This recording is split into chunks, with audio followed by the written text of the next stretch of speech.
In the heart of a bustling city, where skyscrapers touched the clouds and the hum of traffic never quite faded, there lived a man named Tom Harper. Tom was the kind of father who carried the weight of the world on his shoulders, but he wore it with a quiet strength that came from years of holding things together. Every Saturday morning, like clockwork, he pushed his daughter Emily's wheelchair along the winding paths of Central Park. The air was crisp, carrying the scent of fresh-cut grass and blooming roses. Emily, with her curly brown hair tied in a loose ponytail and her eyes sparkling like the pond nearby, loved these outings. At 8 years old, she was a bundle of energy trapped in a body that didn't always cooperate. Her laughter was light, like wind chimes in a gentle breeze, but Tom knew the days could stretch long when the world felt too big. Across town, in a penthouse apartment overlooking the same park, sat Victoria Langford. Victoria was 12, with straight blonde hair that fell like a curtain over her shoulders, and blue eyes that held stories she rarely shared. She watched the world from her wheelchair by the floor-to-ceiling windows, her fingers tracing patterns on the armrests. Her father, Richard Langford, was the CEO of Langford Tech, a company that built the gadgets everyone relied on. Richard was a tall man with salt and pepper hair and a suit that never wrinkled, but his smiles were as rare as a quiet boardroom. He loved Victoria fiercely, in the way busy men do with grand gestures and hired help, but the days blurred into nights of missed dinners and unanswered questions. Victoria's paralysis had come suddenly, 3 years ago, from a rare spinal condition that doctors could explain but not fully mend. She spent her afternoons alone in the sunroom, surrounded by books and tablets, while the city spun on without her. It was one of those golden September afternoons when the sun hung low and lazy in the sky. The park was alive with joggers in neon shoes and families picnicking on checkered blankets. Tom guided Emily's chair over a smooth stretch of path, her small hands clapping at the sight of a squirrel darting up a tree. "Look, Daddy, he's got a nut bigger than his head," Emily giggled, her voice bright and unfiltered. Tom smiled, his calloused hands rough from his job as a mechanic steady on the handles. Life hadn't been easy since his wife passed 2 years back. Mornings started with coffee and tears, evenings with bedtime stories that echoed too loudly in their empty apartment. But Emily, she was his anchor, his reason to keep pushing the wheels forward. Not far away, Richard's driver pulled up to the park's edge in a sleek black SUV. He helped Victoria into her chair, unfolding it with practiced ease, while Richard checked his phone for the 10th time that hour. "I'll be back in 2 hours, sweetheart," he said, his voice clipped but kind. He leaned down to kiss her forehead, the scent of his cologne sharp and fleeting. "The nurse is right here if you need anything." Victoria nodded, her smile polite, like the ones she practiced in the mirror. As Richard strode away, already dialing his assistant, she wheeled herself toward a shady bench under an old oak tree. The leaves rustled softly overhead, casting dappled shadows on her lap. She pulled out her sketch pad, pencils whispering against the paper as she drew the curve of a distant fountain. It was peaceful here, in this pocket of green amid the concrete jungle, but peace could feel lonely, like an echo in a vast room. Victoria's friends from school texted about soccer games and sleepovers, but their words felt distant, like messages from another planet. She missed the simple chaos of playa running, the chasing, the falling down and getting up again. Pause, the rustle of leaves, a bird's call. Feel the warmth of the sun on your skin. Tom spotted the bench first. It was their favorite spot,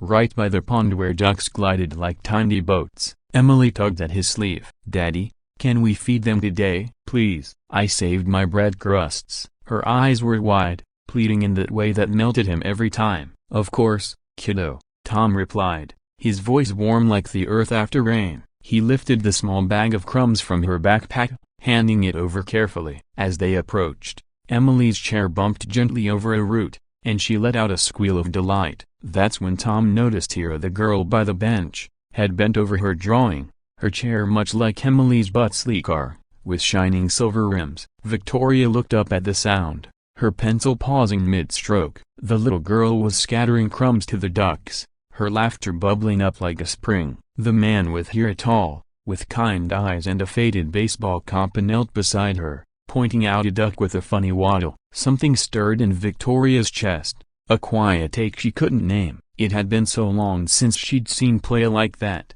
unscripted and free. She watched as the girl waved a hand, trying to mimic the duck's quack, her face lighting up the whole shady spot. Emily, ever the bold one, caught Victoria's gaze. "Hi," she called out, her voice carrying across the grass like a thrown ball. "Do you like ducks? This one's named Quackers. He's the boss." Tom chuckled softly, glancing at Victoria with an apologetic nod. "She's making friends with every bird in the park," he said, his tone easy, like sharing a secret with a stranger. Victoria blinked, surprised by the directness. Most people looked away or asked too many questions. "So what happened? Does it hurt?" They're pretty thick as fog, but this felt different.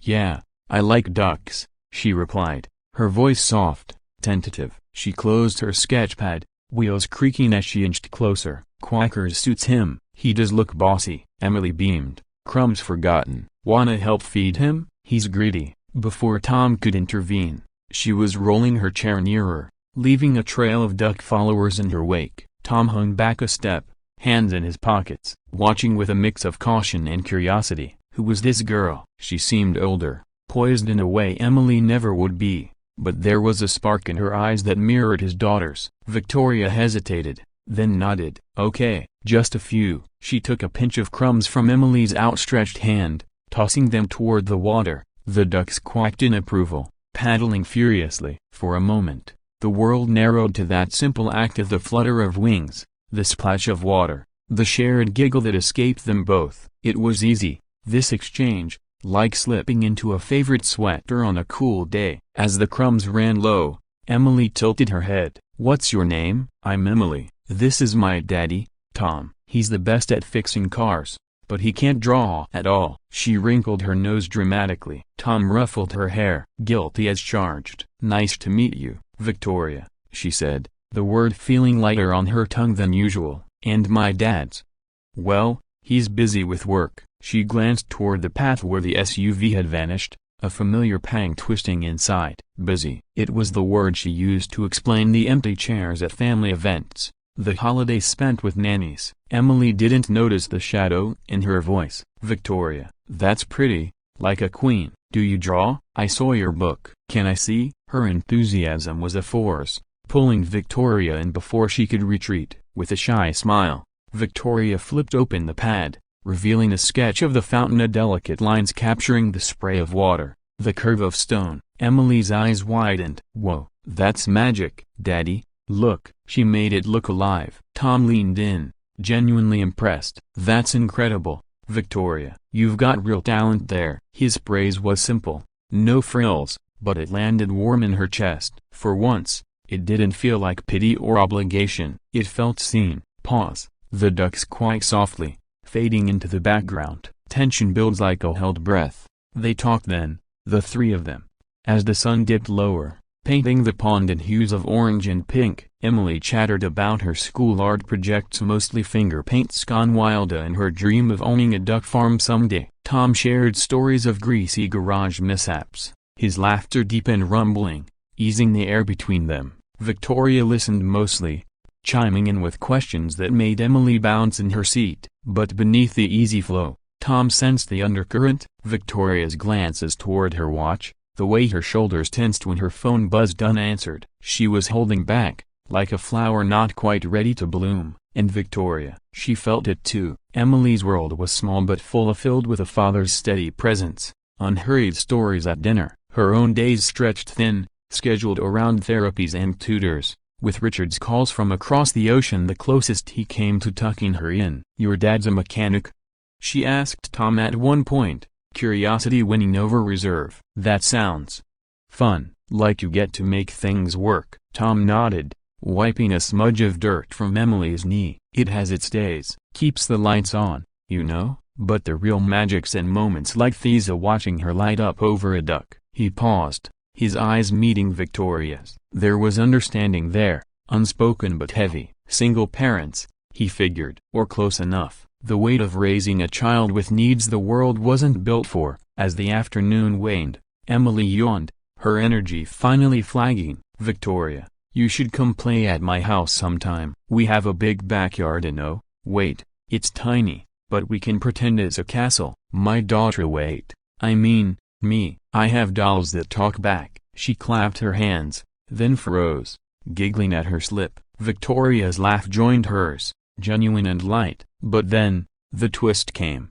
gentle as a leaf falling. Tom's face softened, his voice dropping to a confiding tone. You know, Emily's got that spark. Reminds me of my wife. Always seeing the adventure and the everyday. He glanced at Victoria, reading the quiet in her eyes. But sometimes, she gets lonely for a friend who gets it. Someone who knows what it's like to roll instead of run. He took a breath, the words forming slow, deliberate. My daughter would love to play with you, Victoria. If that's okay. No pressure. Readjust. Wheels and stories, maybe. The words hung in the air, simple yet profound. Victoria's heart stuttered. No one had ever said it quite like that, and not the therapists with their checklists, not the classmates with their awkward waves. It wasn't pity or a project. It was an invitation, plain and real. Tears pricked her eyes, but she blinked them back, nodding. I'd like that, a lot. Tom smiled, the lines around his eyes crinkling. Good. We'll make it happen. He pulled out his phone, exchanging numbers with the ease of old friends. As he helped Emily gather her things, the park seemed to hold its breath, the tension of isolation easing like fog burning off in the sun. But life, of course, had its own rhythms. That evening, back in the penthouse, Victoria wheeled to the dinner table where a catered meal waited, steam rising from plates of salmon and asparagus. Richard was late again. Another merger, another flight. The nurse chatted pleasantly about the weather,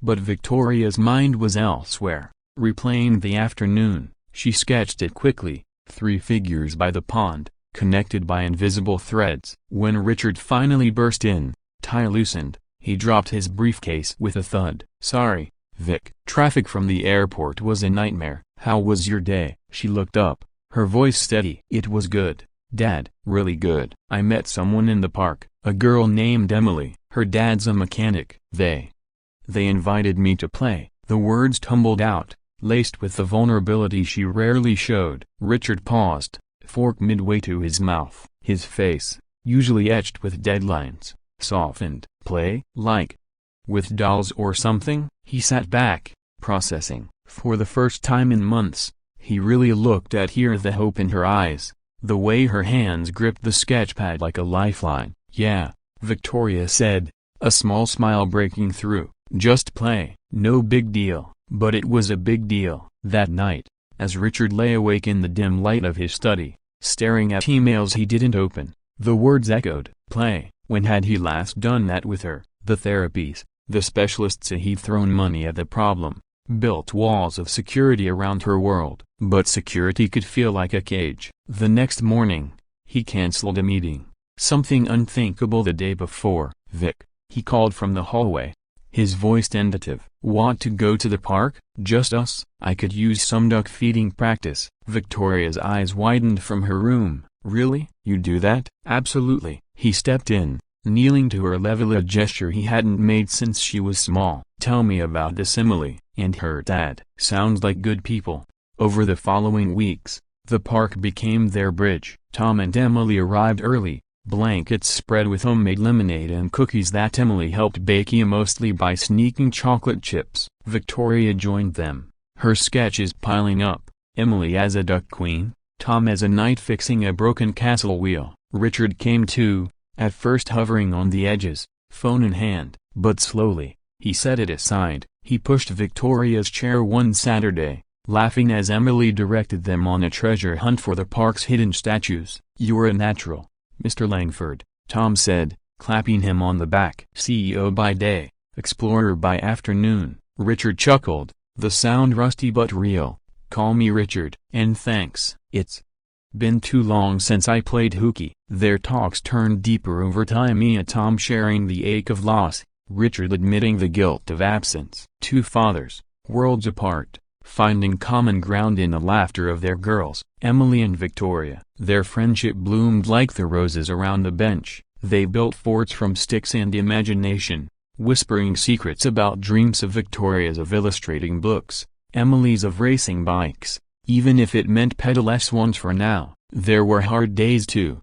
Emily's frustration when her legs wouldn't cooperate during a game, Victoria's quiet tears over a cancelled school trip, but they held space for it, hands clasped across chair arms, reminding each other that wheels didn't define the journey. Pause. The sun sets slow, colors deepening. Feel the quiet swell of connection. One crisp autumn evening, as leaves crunched under tires and the air turned cool with promise, they gathered for a picnic under the old oak. Emily had insisted on a friendship feast of peanut butter sandwiches cut into stars, apples sliced like smiles. Richard arrived with a store-bought cake, but it was Tom who lit a single candle.